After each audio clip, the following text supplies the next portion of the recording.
पिछले भाग में आपने पढ़ा मगर निशा के भविष्य का वास्ता देकर जमाने की निष्ठा का हवाला देकर उसे शादी के लिए बाध्य किया जा रहा था। अब आगे तभी दीपक के घर वाले की ओर से शादी का प्रस्ताव आया था। दीपक सिविल इंजीनियर था और सार्वजनिक निर्माण विभाग में JEN था। हंसमुख स्वभाव का लड़का, उसकी शादी रेखा से हुई थी। एक बेटा लोकेश था जो 3 साल का हो गया था। दीपक की पत्नी रेखा का शादी से पहले एक लड़के से चक्कर चल रहा था। लड़का थोड़ा उचक्कू टाइप का था। देखा जिद कर रही थी कि वह उसी से शादी करेगी, मगर घरवाले उस बदमाश प्रकृति के लड़के से शादी करने की जिंदगी बर्बाद होते नहीं देखना चाहते थे। दीपक उनका जाना पहचाना था और उनकी शीलता और उसके मधुर व्यवहार के कारण वह पूरे परिवार को पसंद था, मगर रेखा को नहीं। रेखा को शरीफ आदमी पसंद नहीं थे, उछल उदंग शैतान टाइप के आदमी पसंद थे। रेखा के घरवालों ने उसकी शादी दीपक से कर दी। शादी के बाद भी रेखा अपने प्रेमी से मिलती रही। खुद रेखा को पता नहीं था कि लोकेश दीपक है या उसके प्रेमी का। वह तो अपने सपनों की दुनिया में रहना चाहती और उसने जीवन में फिल्मी स्टाइल का रोमांच चाहती थी। दीपक एक कुलीन लड़का था जो अपनी हदों को जानता था। अपनों की ओर दीपक ने रेखा को सबसेट देने का प्रयास किया, मगर जिन्हें नाले में लोटे लगाने के आनंद में गंगा में डुबकी लगाने से कैसे आनंद आएगा। एक दिन मालूम चला कि रेखा अपने 3 साल के बच्चे लोकेश को छोड़कर अपने प्रेमी के साथ भाग गई। घर में रखे सब गहने और नकदी भी ले गए अपने साथ। दीपक के लिए अज्ञात मौत से भी भयंकर था। मैं समझ ही नहीं पा रहा था उसके प्यार में कहाँ कमी रहेगी। तो उसे यह भी याद नहीं है कि कभी उन दोनों की लड़ाई हुई हो।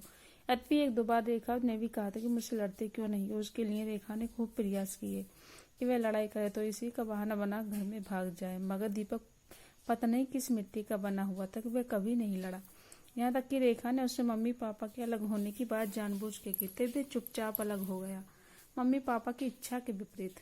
इससे रेखा बहुत अपसेट सी भी हुई, क्योंकि उससे उसका काम तो नहीं बना। वह खाने में जानबूझकर नमक कम या ज्यादा डाल देते थे जिससे दीपक कुछ कहे, मगर दीपक बिना शिकायत के खाना खा लेता। रेखा को बड़ा अफसोस हुआ था। दीपक उसे भगाने ना तो कोई बहाना दे रहा और न ही मौका। इस पूरे समय में अपने प्रेमी से ही मिलती रही और फिजिकल भी होती रही। लोगों ने दीपक को ये बात बता भी दी थी। खुद रेखा ने किसी को कहते हुए सुन भी लिया था, मगर दीपक ने न कोई रिएक्शन किया और न ही उससे कुछ कहा। उस दिन वह कितनी निराश हुई। तब इससे ज्यादा गंदी बात और कुछ भी नहीं हो सकती, मगर दीपक फिर भी खामोश बना रहा। अब तो भागने के सारे रास्ते ही बंद हो गए थे। लोकेश 3 साल का हो गया था। दीपक की इच्छा थी कि एक बेटी पैदा हो जाए तो परिवार पूरा हो जाए, मगर रेखा उसकी बात कैसे मान लेती। उसे चिढ़ाने के लिए मैं उसे टालना चाहती थी। हालांकि दीपक ने कोई जबरदस्ती कभी नहीं की, मगर रेखा को यह बहाना जरूर मिल गया था भागने को, और वह एक दिन भाग निकली। दीपक की दुनिया उजड़ गई थी। जिसकी बीवी अपने प्रेमी के साथ भाग जाती है, ऐसा आदमी क्या हर्ष होगा यह कोई दीपक से समझे। ऐसा आदमी एक जिंदा लाश बनकर रह जाता है। लोग उसे जगह जगह से कचोड़ते हैं, उसकी खाल उधेड़ते हैं, जख्मों को नमक छिड़कने का कोई मौका नहीं छोड़ते। दीपक भी एक जिंदा लाश की तरह जी रहा था अपने बेटे लोकेश के लिए। जब दीपक के पास अनीता का प्रस्ताव आया तो उसने बेटे लोकेश के भविष्य के ध्यान में रखकर अनीता से मिलने का मन बनाया। किसी परिचित के घर की दोनों मुलाकात कराई गई। अनीता को वह प्रथम मुलाकात अच्छी तरह याद है, जब दीपक ने कहा था, अनीता जी, मैं विवाह अपने लिए नहीं कर रहा हूँ, बल्कि अपने बेटे के लिए कर रहा हूँ। मुझे एक पत्नी की नहीं, मेरे बेटे के लिए एक माँ की जरूरत है। मेरी पत्नी मुझे छोड़कर जा चुकी है। इससे आप अंदाजा लगा सकते हैं कि मैं एक अच्छा पति साबित नहीं हुआ हूँ।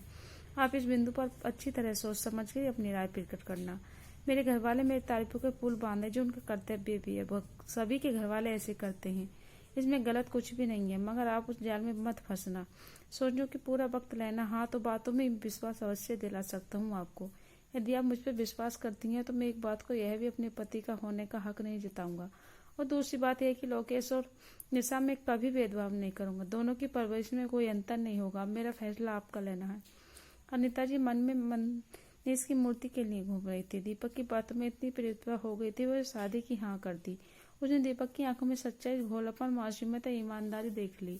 उसे लगा कि निशा भी पिता की छाया तरह मिल जाएगी, और सबसे बड़ी बात कि दीपक पति होने का भी हक नहीं जताएगी। यह बात उसके मन को छू गई। दोनों की शादी हो गई। दोनों बच्चों को अब मम्मी पापा मिल गए थे। अनीता शुरू में सहमी सी रहती और संकोच भी करती, लेकिन दीपक के निर्मल व्यवहार से उनकी सारी शंकाएं निर्मल कर दी। धीरे धीरे दीपक के मन में दीपक के लिए प्यार उमड़ने लगा। मैं अपने दोनों बच्चों पर भरपूर महत्व लुढ़ा रही थी। दोनों बच्चे उसी के साथ होते थे। एक दिन दीपक अपने कमरे में सोने के लिए गए तो वहां पर बिस्तर लगा नहीं देख माथा ठनका। भूल गई होगी यह सोच के वह खुद ही बिस्तर लगाने लगा। अनीता पीछे से खड़ी हुई थी, लपक कर सामने और उसके हाथ से बिस्तर छीन बोली, आज मैं आप नहीं सोएंगे, अब इस कमरे में लोकेश और निशा सोएंगे। देखते नहीं कितने बड़े हो गए हैं। दोनों लोकेश 8 साल और निशा 7 साल की होगी, अब दोनों को अलग सो सकते हैं। अचानक दीपक को लगा कि ये बात उसके दिमाग में क्यों नहीं आई। अनीता कितना ध्यान रखती है लोकेश का।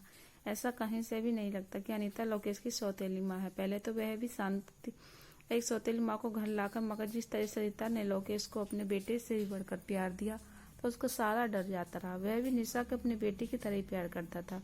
दोनों बच्चे बहन भी तरह हिल मिल सकते थे।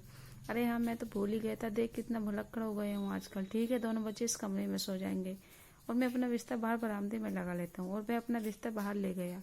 अनीता उसके सामने इस तरह खड़ी हो गई जो वह चाह कर भी बाहर न जा सके। दीपक की आंखों में सीधा झांकते हुए अनीता बोली, आपने वचन दिया था कि आप कभी अपने पति होने का हक नहीं जताएंगे, मगर हमने तो आपसे कभी वादा नहीं किया कि हम पत्नी होने का हक छोड़ेंगे।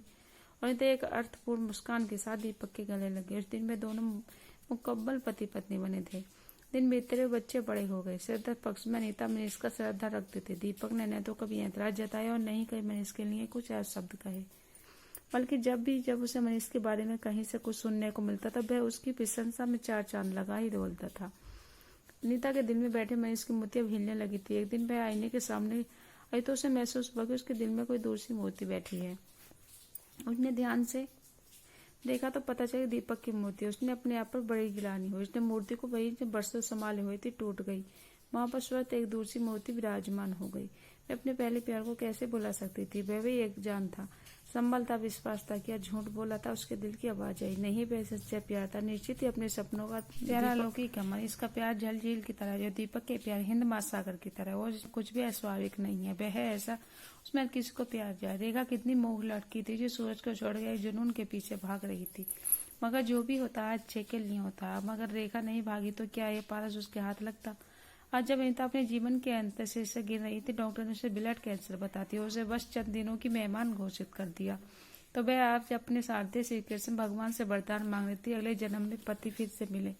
मगर निश्चय ही कर पा रही थी कौन सा पति मिले, मनीष या दीपक को। इसलिए वह उद्विग्न थी, आंसू में डूबी हुई थी, दुविधाग्रस्त थी, तय नहीं कर पाई थी ज्यादा चिचाती है मनीष की या दीपक को।